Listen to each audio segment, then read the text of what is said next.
मेरा नाम हबीब रहमान है और मैं फैक्ट्रीज़ों में और हमारे साथ 2500 और फैक्ट्रीज़ हैं जो फैक्ट्रीज़ हैं सीबीआर रेजिडेंसिया इन्होंने लॉन्च किया था 2017 में।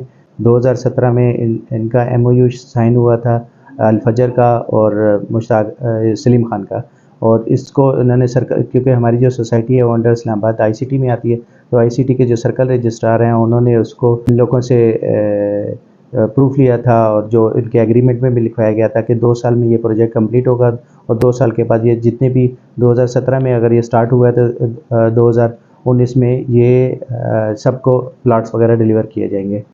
और जो उस वक्त हमारी जो सोसाइटी है पिछले 14 साल से जो वो चले आ रहे हैं, अल्ताफ़ भट्ट जो हैं वो हमारी जो सोसाइटी है उसके सदर हैं। जी, मैं बताना चाह रहा था कि जो ग्रुप इस टाइम रन कर रहा है सीबीआर का कर रहा था, तो उसको लीड ये अल्ताफ़ भट्ट साहब कर रहे थे। ये पूरा ग्रुप 14 साल से ये बरसर इक़्तिदार था, और ये जो लैंड प्रोवाइडर है ये इन्हीं का नामजद करदा बंदे हैं सीबीआर के।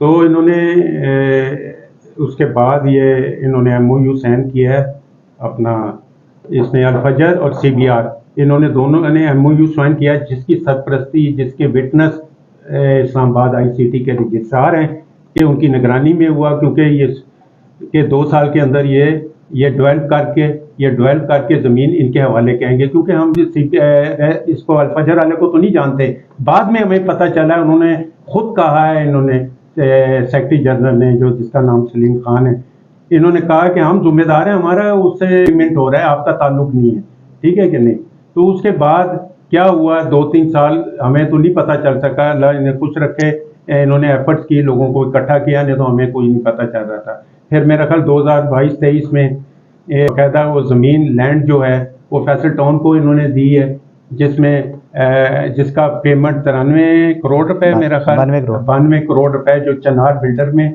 ट्रांसफ़र हुए हैं, जिसके मालिक जो हैं चनार ट्रैक के वो अल्ताफ़ भट्ट साहब हैं जी। उसके बाद सोसाइटी के सदर भी रहे हैं 14 साल, यानी कि जब हमने प्लाट लिया ये उस वक्त भी प्रेसिडेंट थे। इनका ग्रुप रन कर रहा था, सलीम खान भी ग्रुप से ताल्लुक़ रखता था। तो इन्होंने मिल के, तो बाद में जब हम आईसीटी में गए, हमारा केस चला है, मगर वहाँ से हमें कोई इंसाफ नहीं मिला।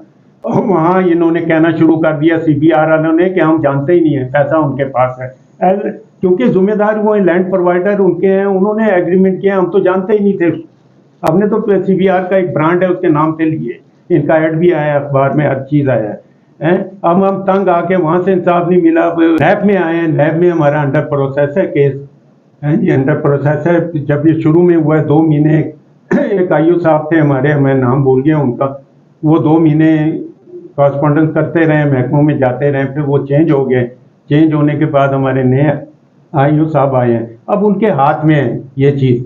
अब वो कैसे कह सकते हैं कि भी उनका, मैंने वो विलाग देखा है कि भी हम मेरे ये खिलाफ हैं, ये कोई मुखालफ पार्टी, हम मुखालफ तो नहीं है, हमें प्लाट नहीं देते इंटरेस्ट के साथ, हमारा पैसे वापस कर दें, हमारा तो इतनी सी बात है। हम तो ना अल्ताफ़ भट्ट साहब को जानते थे पहले, ना उसको जानते थे, ना कोई हमारा इलेक्शनों से ताल्लुक है, या हमें मेंबरशिप तो बनाया इन्होंने, इलेक्शन में इसलिए वोट डालने का हक नहीं दिया इन्होंने, उस समझ से बाहर है।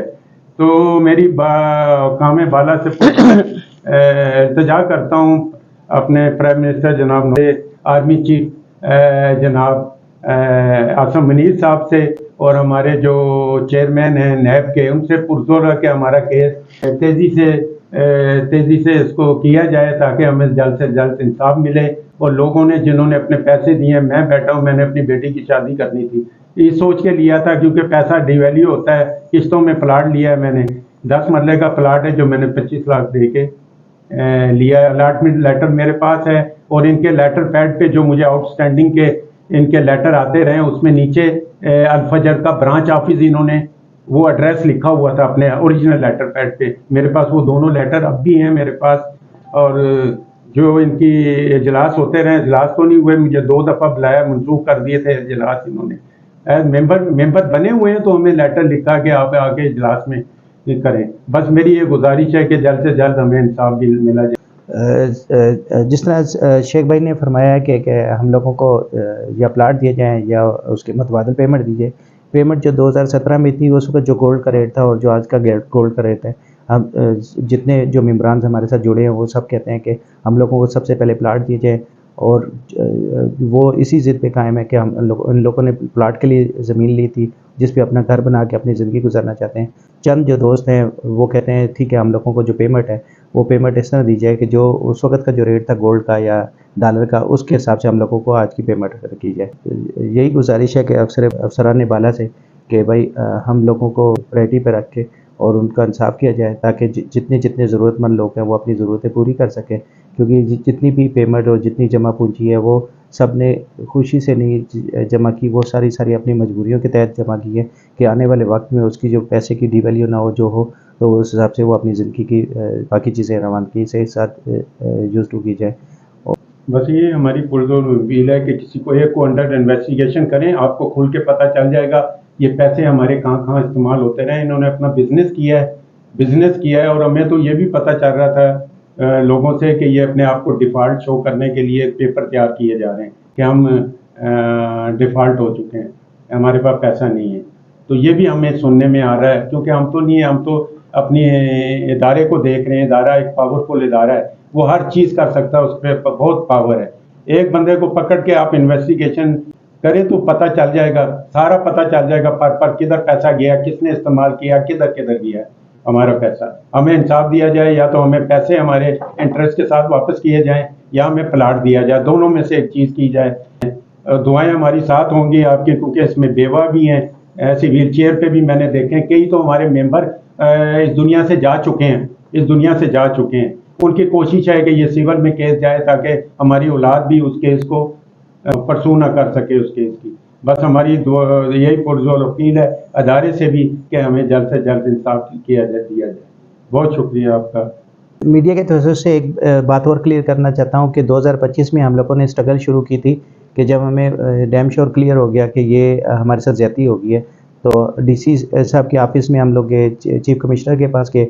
2025 में हमने वहाँ पे चक्कर लगाया तो हमें वहाँ से कुछ सुनवाई है, कुछ ऐसा रद्द-ए-अमल नहीं मिला। फिर उसके बाद हम लोग गए वफाकी मुतसिफ में, मिनिस्ट्री ऑफ इंटीरियर में भी एप्लीकेशन दी और यहाँ पे भी दी, तो हमें वहाँ पे हमारे जो सुनवाई सुनी गई मुख्तलिफ़ डेटों में। तकरीबन 124 बंदे थे जिन्होंने वहाँ पे जाके मुख्तलिफ़ टाइम पे मुख्तलिफ़ चीज़ें बयानात रिकॉर्ड कराई, और हारून पाशा साहब ने फ़ैसले में क्लियर लिखा गया कि इन सब बंदों की मैंने तहकीकात की, ये सब बंदे फेयर हैं और ये सब सही हैं। ICT के चेयरमैन को लिखा गया कि भाईजान ये जो बंदे हैं एक कमेटी बनाई जाए और इन लोगों का जो इंसाफ दिलाया जाए।